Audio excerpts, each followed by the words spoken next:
Каждый человек имеет право говорить, что хочет, я не знаю.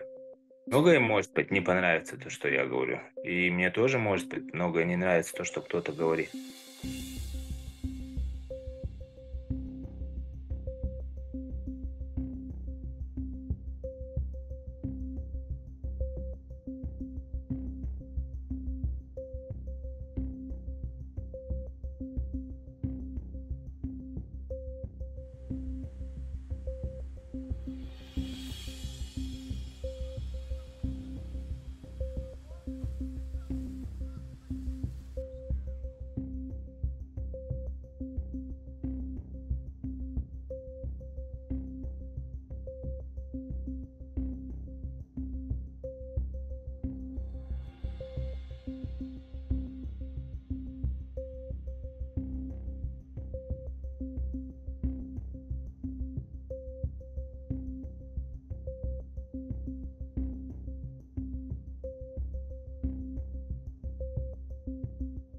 Спортсмен — человек, который в основном интересуется спортом. Люди, которые в основном не занимаются вот вопросами, не интересуются вопросами прав человека, если они не касаются их или их семьи. И такому человеку, хоть он и живущий в зарубежье, лучше иметь хорошие отношения с режимом.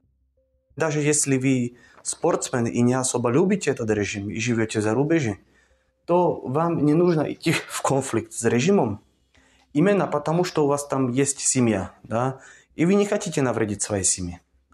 Вы не хотите, чтобы им создавали за вас какие-то проблемы.